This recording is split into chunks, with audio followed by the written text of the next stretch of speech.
সকাল আমার প্রিয় পরিবার, তোমরা সবাই কেমন আছো? আশা করি ভালো আছো। কুচবিহার জেলার ছোট্ট একটি গ্রাম থেকে আমি প্রতিমা, আমার বর্মন লাইফস্টাইল ব্লগে তোমাদের স্বাগত। তো আজকে সকাল সকাল ভিডিওটা শুরু করে দিলাম, দেখতে থাকো, আশা করি ভালো লাগবে। রান্নাঘরে প্রথমে ঝাড়টা তো দিয়ে নিয়েছি, ঘরদোর উঠান, তারপরে রান্নাঘরে গেলাম, দেখলাম বাসন রাখার ঝুড়িটা প্রচুর নোংরা হয়েছে। নোংরা বলতে কি, ধুলো পড়ছে, জানোই তো আমাদের বাড়ির রাস্তার পাশে প্রচুর ধুলো পড়ে, মানে যদিও পরিষ্কার থাকে ধুলো পড়ে আর কেমন জানি একটা হয়ে যায়। তো আমি মাঝে মধ্যেই কিন্তু বের করে রাখ ঝুড়িটা পরিষ্কার করে নিই, দুইটাই আর কি। একটা আছে আমার শোবার ঘরে, ওইখানে একটা বড় লাল রাখ ঝুড়ি আছে, ওটাতে আমার ছেলেদের কাপড় রাখি, ওটাও মাঝে মধ্যে বের করে ধুয়ে মুছে পরিষ্কার করে নিই।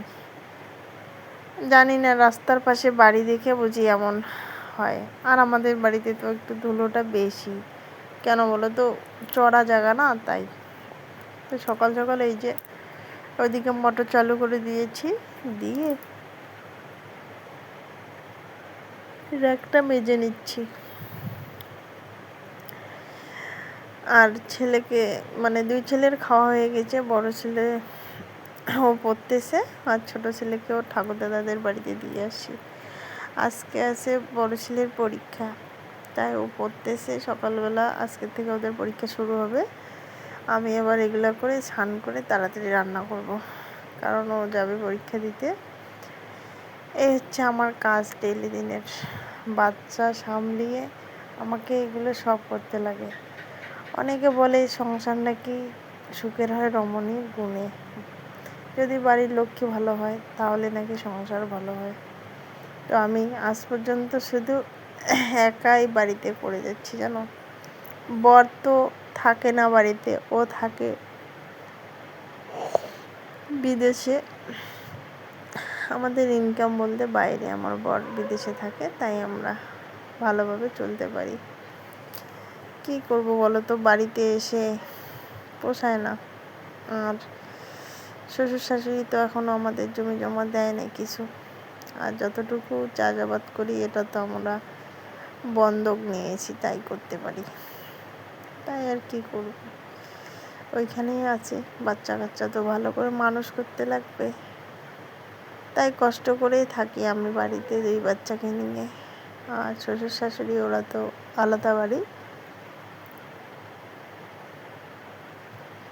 আগে যদিও এক বাড়িতে ছিলাম, এখন ওরা নতুন বাড়ি করছে, 3-4 বছর মতো হলো।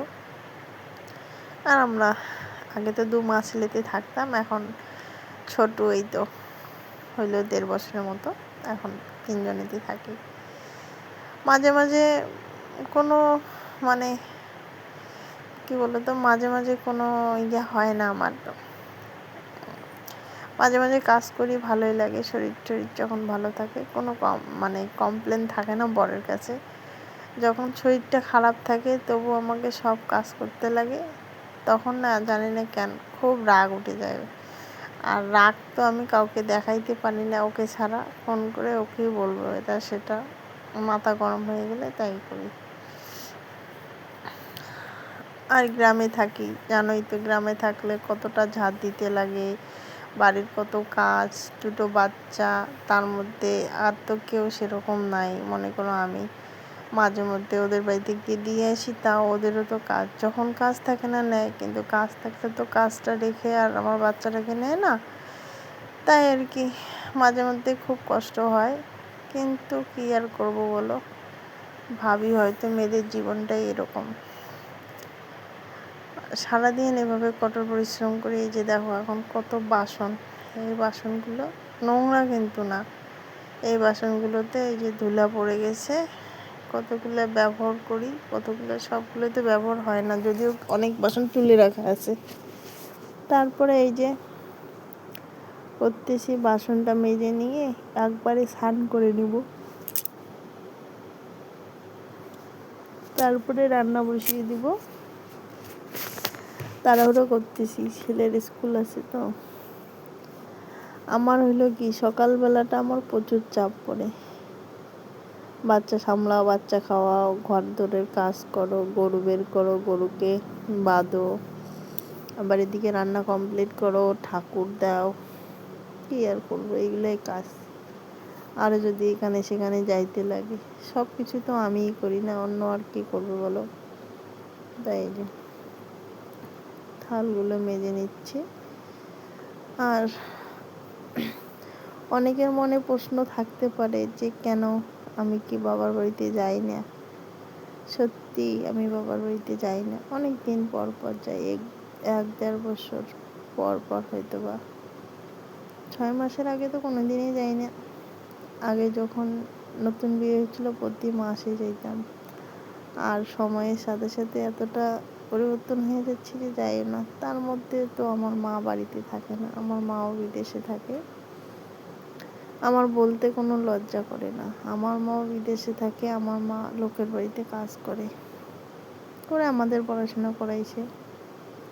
আর এখন একটা ভুল বোঝাবুঝির জন্য মা আমাকে ফোন করে না, আর আমিও ফোন করি না।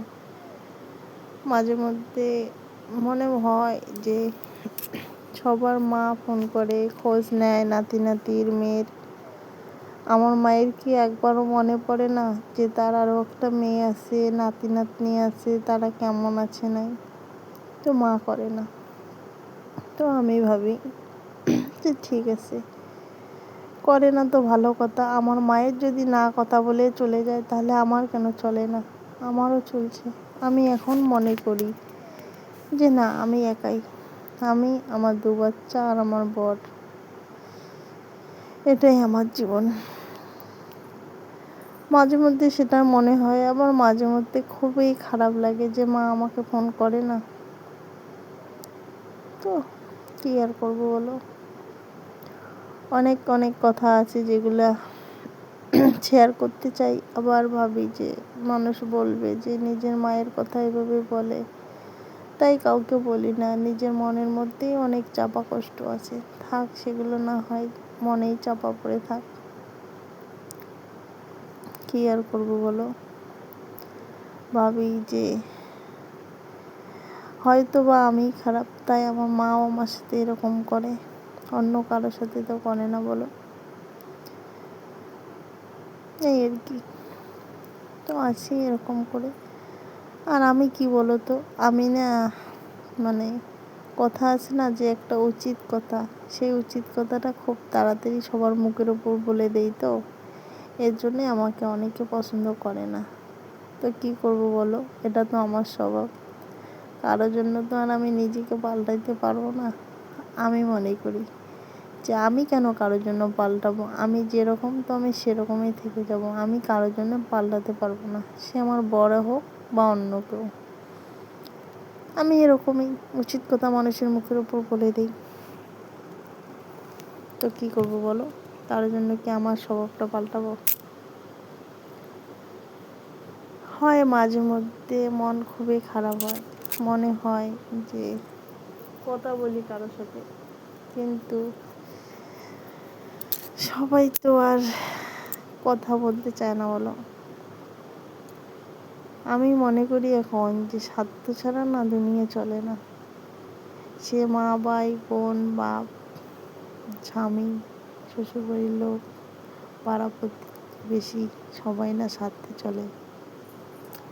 যেখানে স্বার্থ সেখানেই সবাই, যেখানে স্বার্থ নেই সেখানে লোক নাই। হয়তো এটাই বা ভবিতব্য, স্বার্থ ছাড়া মানুষ চলে না। তো কি করব, হোক এটাই, আমিও সেটাই মেনে নিয়ে চলতেছি, আর হাসি মুখে চলতেছি। শরীর খারাপ হইলেও চলতেছি, ভালো হইলেও চলতেছি, চলতে তো আমাকে লাগবেই বলো। তো তোমাদের সাথে অনেক কথা শেয়ার করলাম।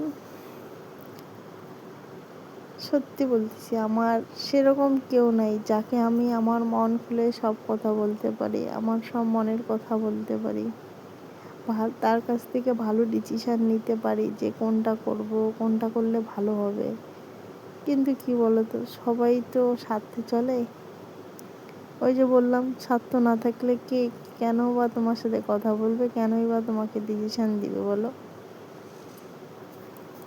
আর বলি না যে মানুষের কথায় আমি চলতে চাই বা মানুষের ডিসিশান আমাকে লাগে।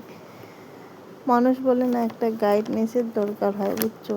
তুমি যে সিদ্ধান্তটা নিবে সেটা সবসময় যে সঠিক এটা কিন্তু না। কিছু কিছু সময় হয়তো তুমিও ভুল হও, ভুল তো মানুষ মাত্রই হয়, এটাই আর কি। ওর জন্য ভাবি, যদি কেউ একজন আমাকে বলতো যে এটা করিস না, এটা ভুল হচ্ছে, এটা কর, এটা সঠিক, এরকম না আমার কেউ নাই। সাধারণত এরকম মানুষের মা বাবা করে, তো আমার তো বাবা নাই সেই ছোটোবেলা থেকে। আর মা মা তো আমার সাথে যোগাযোগই রাখতে চায় না, তো কী করবো বলো তো? আমি কি করে যোগাযোগ রাখবো? সেই ছোটোবেলার থেকে কিন্তু আমি সবার প্রয়োজনে লাগি। যখন কারো কোনো প্রয়োজন হয় তখন ঠিক আমাকে মনে পড়ে সবার। প্রয়োজন ফুরিয়ে গেলে আমাকে আর কারো মানে দরকার হয় না। সে পাড়া প্রতিবেশী বলো, বাড়ির লোক বলো, আর আমার মা বলো, সবাই না কেমন স্বার্থের বেশি ছুটে। অনেকের অনেক প্রয়োজনে লেগেছি, তাই এখন নিজের মনকে শক্ত করেছি যে না, এখন শুধু নিজের কথা ভাববো আর অন্য কারো কথা না। খুব খুব মন খারাপ হয়, কিন্তু কি করবো বলো?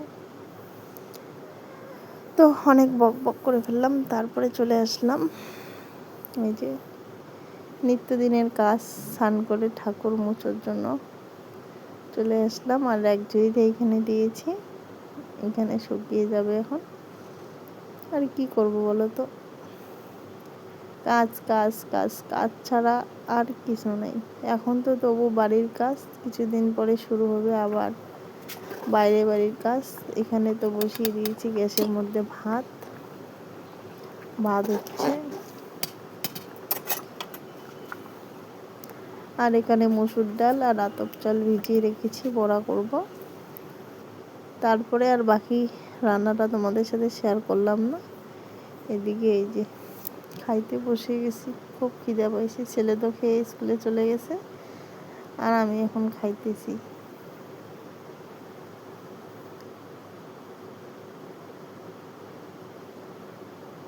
আর এদিকে আবার দু গ্লাস খাইলাম, চলে আসলো আমার জায়ের মেয়ে, ও ডাকতেছে, তার জন্য উঠে গেলাম। আর এইখানে এখন ছোট ছেলেকে আমি খেয়ে ওকে খাওয়াবো। ওর তো একবার খাওয়া হয়ে গেছে, এখন ওকে স্যারেলেস খাওয়াবো। এই যে স্যারেলেস নিয়ে নিচ্ছি। আর এখনও আবার এমন হয়েছে, শুধু স্যারেলেস খাইতে চায় না। এই যে দুধের মধ্যে স্যারেলেস দিয়ে দিলাম, এখানে দিব কিছু মুড়ি, এখন এগুলো নিয়ে গিয়ে ওকে খাওয়াই দেবো। এত দুষ্টু হয়েছে জানো, কখন যে কি খাইতে চায় বলা মুশকিল। এক জিনিস বারবার খাইতে চায় না। এই যে জল আর স্যারেলেস নিয়ে এখন যাব ছেলের কাছে। আর ছেলে দেখো ওইখানে খেলতেছে। এই যে আমি আসলাম দেখে ও চলে আসতেছে আমাকে দেখে।